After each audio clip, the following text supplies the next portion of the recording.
All right, everyone, welcome back to BBB Sharing. This is Ignite, sparked by BBB. I'm Evie, and we're here in the Ignite podcast studio. And today we have one of our board of directors, Mr. Vincent Tucker, and Kandi is also here from his office. Thank you for coming. Well, Thank and you Vincent is the chairman of the board. That's right, So chairman he's of not the Frank board. Sinatra, but he's close. He is, yeah. And of course, that's Barry Moore. He's always with me. And today we're going to talk about, you all have a 35-year anniversary, right? Yes, absolutely. That's amazing. Yes. I think you guys had a TV commercial come out. Just started Monday, I believe. Just started, one day this week, yes. I heard everyone in the Shot it office last week. talking about it yesterday, and I was like, wow, I did not know that. 35 years is amazing. Thank you. Yes. A lot of learned lessons Yeah. in 35 years. I In an believe industry it. that's pretty competitive. Yeah, I was going to say, yeah. So we'll let Vincent and Kenny introduce themselves. Tell us who you are and what is important that people should know and why they should call you. I'm Vincent Tucker, president of Quality Moving Services. We're celebrating 35 years of being number one moving company in Virginia, for those who do not know. Yep. And we handle or we service residential and commercial clients, small, medium, large businesses. And we have a great team. We're very professional. We are members of the Better Business Bureau, and we are an accredited business. And we would like everyone to know that part of your platform or notoriety should be, BBB should be part of that, because we start with honesty and trust, and every customer want to do business with someone they can trust. So that's what we stand for.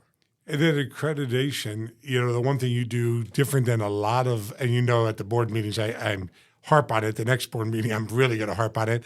You use the decal. You display that decal, and we're going to have a conversation with some consumers and the board. Why is that seal so important to share? And when you break it down, Vincent, there's 24 million companies in the country. We're international. We're also in Canada. But if there's 24 million and less than 400,000 are accredited, you're the cream of the crop. And that's for recruiting and for customers and everything in quotes. And there's been a lot of scams in the moving industry. Yes. And yes. We'll talk about that shortly, but we'll let Kandi introduce herself real quickly. Yes, so I'm Kandi Edmonds. I'm the operations manager at Quality Moving Services. As Vince said, 35 years. We specialize in residential and commercial moving. We pride ourselves on being the professional moving company in the state of Virginia. We're going to get into it, but you may hear some horror stories. You hear things about what happens at moving companies. We really pride ourselves on providing an excellent customer service experience, and that is what sets us apart. And I believe what has led to the longevity under Vince's lead. He takes these things very seriously. He wants to make sure that what we're putting out to the customer is the best product possible. So that means the best team, the best internal work, the best resolution of damages, which can be seen from our BBB reviews and resolution of any issues that we may have had. We really take those things seriously, and that is what sets us apart from all of these other companies that have popped up in the last few years, especially since COVID. That are not accredited, Correct. Chances are not licensed and not insured. And a lot of them are brokers. And I will tell you, Evie doesn't know this, but Kandi has, I've been here 2 years, and I will give you a great shout out because you actually try to learn more and more. You don't think you know it all, and you come to events and you keep learning, and that helps the employees, helps the customers. So when you get down to it, and we'll let, and that's He's my killing me. phone. I know, it's so rude. How could I do that, right? What's wrong with me? But I'm sorry, folks. Well, I was coughing. Your phone's ringing. Right. You're having a lot of. Well, I was able to mute you down. Oh, okay. I didn't mute this down. I wasn't ready for it. But good thing we should say, are all phones turned off during a podcast? Yes, please. Yeah. I didn't think of that. So anyway, we'll let Evie's going to ask some of the questions, but I want to lead off because I want to set the tone. I know moving pretty well, and I read a lot of the horror stories, and I've had some friends contact me with horror stories. Mm-hmm. Kandi, what's the importance of getting a written estimate and a real proposal versus a guesstimate? Well, it is very important. An estimate done correctly should really encompass everything that your move is going to involve. So it's every piece of furniture in the house. But not only it's the furniture in the house, it's the location of the house. It's the driveway. It's the stairs. It's the access. It's at both locations because you're moving into this new place, right? So you maybe don't realize that the driveway is super steep, or you do. When you met with your realtor, the realtor said this house is kind of hard to sell because this driveway is so steep and other people, have passed over it. And you said, oh, I don't care. I'm good with this steep driveway. But then you don't think to mention it to the movers, and then it becomes an issue. We can't back the truck into the yard. We have to park on the street and walk everything up this steep incline. All of those things really do make a difference. And when we talk about the customer experience, it makes a difference for the customer experience because everything can be going smoothly, and then we hit this snag. And now the customer's concerned about their price going through the roof. Their customer's concerned about the state of the movers because now the movers are encountering this driveway that they didn't know they were going to have to encounter. So getting an accurate estimate up front prepares us for those things. I cannot explain the difference mentally to a moving crew if I say, this is going to be a long carry, this customer has a steep driveway, they have very heavy items, they have antiques, the dog is going to be barking all day. If I tell them that in the morning, they're prepared for that. They know what's going to happen. They're ready for that steep driveway. They're ready for the dog. It makes an awesome day. Mm-hmm. But if they don't know and they get to that driveway, my phone's going to ring. They can't see you doing that, but their energy level. Got you. It's going to, I forgot about that. You forgot. That's why I reminded everybody. Their energy level is going to drain. And it really does change what that move then feels like. So having an accurate estimate up front is key. Also, money wise, you don't want surprises like that. No customer. I don't want that type of surprise as a consumer. Customers don't want that type of surprise. Oh, well, it'll be about this, and we're pretty sure, and things that you may get from other places. People also sometimes don't want that. Oh, I don't have time for that. Just tell me what it's going to be. Well, hold on. Let's talk this through. Yeah. And those are always the ones they're going to be surprises at the end, and then we're going to have a hard conversation. So any company that you call should provide you with a written estimate. If there's a not to exceed, if there's a range, those are also good because, again, it's just an estimate. So somebody says, oh, it'll be $800. No, maybe not. There needs to be a range. There needs to be a not to exceed, and everything needs to be covered.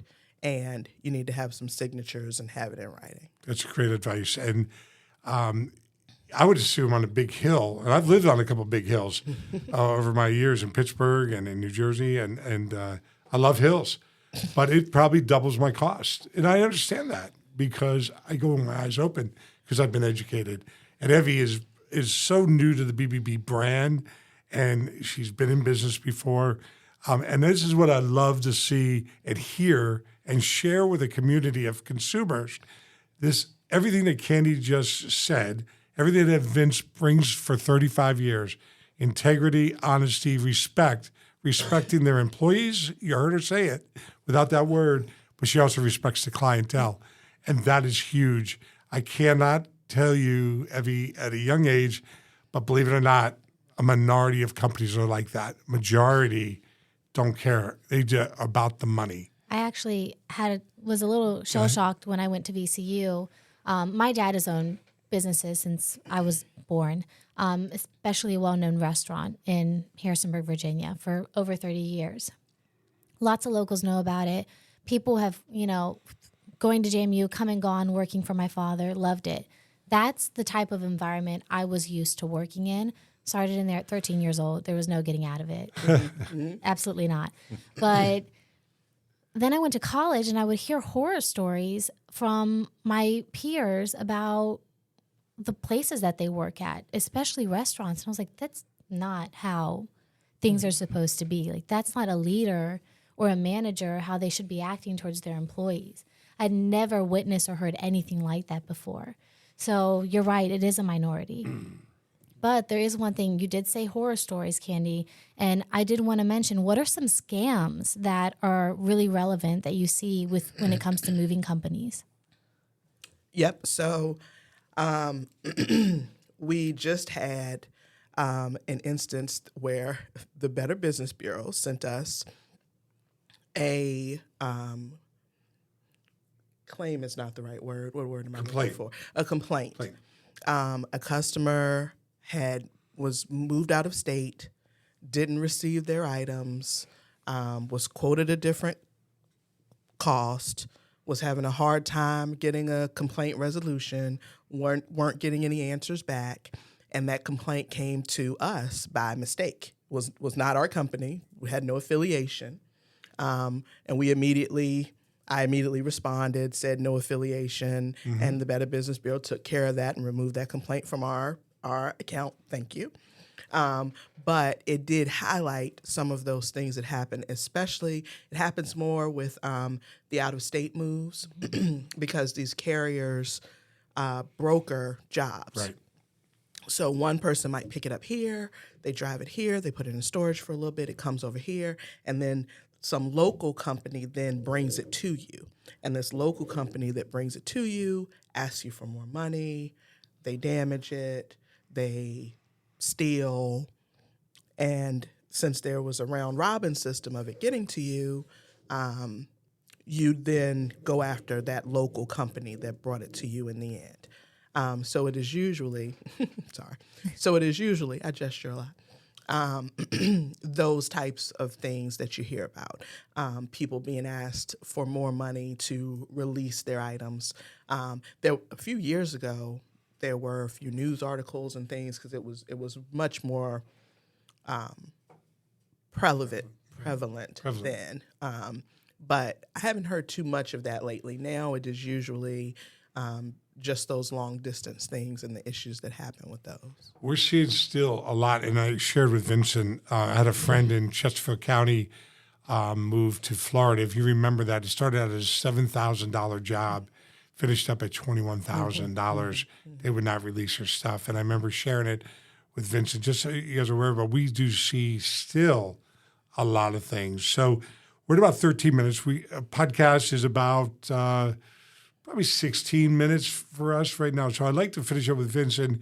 I really want to know, how did you make it 35 years? What was your vision? So a lot of questions. What was your vision? How did you do it? What's key? There's ups and downs, but what about the employees also? Because I am sure there's alumni on the street that says, let's talk about Barry Moore. Barry Moore in the car business, he grinds you out, yells, screams, wants you to do this, unrealistic, and he's just brutal. But then there's a majority of people say, because of that coaching and desire to be the best, he's instilled in me, even though I don't know Barry Moore anymore, I still am the best at what I do in auto sales. So as a leader, that's what most employees don't understand. It hurts. It hurts being disliked, but sometimes I earned that title, and other times I didn't. And it was always for the right reasons. So talk about employees, and we're going to let you talk for 2, 3, 4 minutes, whatever you feel comfortable with. So in 35 years, we have hired, thousands of employees. And starting 35 years ago, it was a lot in the industry I did not know. So it was trial and error. But one thing I did know within my heart, I wanted to do the right thing for the customer. So if I'm going to grind every day, you need to grind every day. I made sure I paid employees on time. I didn't hold back their money to say, hey, once we get paid, you'll get paid. It's none of that. Started professional, and we're still professional. And just appreciating your employees and giving them a attaboy from time to time, that they did do a good job. But you also have to put your foot down when they're not. And because the name of the company is quality, I wanted to make sure that our standards maintain that quality level at all times. So sometimes we had to take a hit. There was damaged furniture, we had to make it right. We couldn't just sweep it up under the rug. And sometimes we would hold the employees accountable for those damages. Was it an accident, or were you just not paying attention? So having standards and maintaining those standards is what made our success. I think with BBB, if we added expectations to the integrity, honesty, respect, all those things that makes up a marketplace that starts with trust, I think that would be another word to use. And, we have a big company in Chesterfield County. You're located in Petersburg and in Chesterfield. We have a warehouse in Petersburg. We're based out of Chesterfield. And I visited the one place in Petersburg. Yes. And I've seen your storage containers and everything, very nice. And it's the way you've got store furniture, logical place to do it, and you guys move it. But with so much growth going on, and this is a big messaging for the Better Business Bureau to our community. It falls on deaf ears to some, but a lot of people are getting it. Economic development in our area, Tri-County area or 5 counties, a city, everybody wants to win. They want to bring a company from the other side of the country to here. They want to bring people from Europe to here. And we have in Chesterfield County one major manufacturer, starts with an L, ends with an O, and it's LEGO. But we're not going to talk about them because they don't like us to talk about it. But it is critical. They have a different way of doing things in Europe. They love the community. They love the environment. They are a lot nicer than I would be as a business owner. But that's me, right? And they're more successful than me. So they're going to come here. We've sold them on our area, and they're going to have 1,761 employees. They just planted trees yesterday in Robius Park, or one of the parks, Rockwell Park. I saw it on social media. And we have got to be concerned that all the businesses and those on watching the video are going like this. It's not about making money on 1,761 new employees. It's about treating them right and making them love Chesterfield County so they don't move to an outlying county or a farm. Economic development, they're going to be in our schools, they're going to be on our roads. Let's make the taxpayer money. But they need to meet people. The first thing they're going to do is buy a house, get a mortgage, and then they got to move. Yes. And I hope that company from the top down recommends those 1,761 people to go to bbb.org and find people like you, or we're going to have some disappointment. And I don't want that embarrassment. I'm not from Chesterfield County. I'm not from Virginia, but I love where I live, and I want to do the right thing. And I am so concerned. So do you think you can handle these 1,761 people? Absolutely. You just hire more people. Hire more people. Quality people, quality servicing. So, Evie, what have I not got? We're at about 1837. There's one thing I want to say. Go, yes. Richmond is a beautiful place, and I want the people to reflect that too, and I want the businesses to reflect that. If your business, you're not holding up to those standards, 1,700 people come in here? 1761. 1761. I don't know why this one. If you cannot hold up to integrity, respect, honesty, and truth, you need to reevaluate your business, and you need to reevaluate yourself. Richmond is beautiful. The businesses should reflect that, and the consumers should too. And as you learn, let us vet you. It's a painless thing. We don't look at money. We look at your history. We look at 38 points of character, basically. And we're not that expensive. Under 50 employees, we're less than $50 a month investment. But it's not the money. It's, Evie and you and I know this, and we are fighting City Hall. We just need the accredited businesses to be proud of that logo. And on the video, they can see it. 1912 that started. We represent trust. And around the country, we need all business owners to use that seal. So, All right. Thank you to our chairman of the board, Vincent, for coming to talk to us. Thank you, Kandi, for coming as well. Wonderful insights, wonderful stories that you shared with us. Congratulations again on your 35 years. That's amazing. And do you everyone think out they there, should have a podcast? Shouldn't they be podcasters? They should be podcasters, Barry. I You're think right. they should. A segment every month talking about what's going on. And Vincent could get into 1619 and get into a lot of other important things, because podcasting is not about selling. It's about telling a story and creating a bridge. Yep. And with that, please make sure to follow us on our YouTube channel, BBB Serving Central Virginia. The podcasts are linked there. They're also on BBB Sharing on Spotify. And follow us on our socials. Thank you.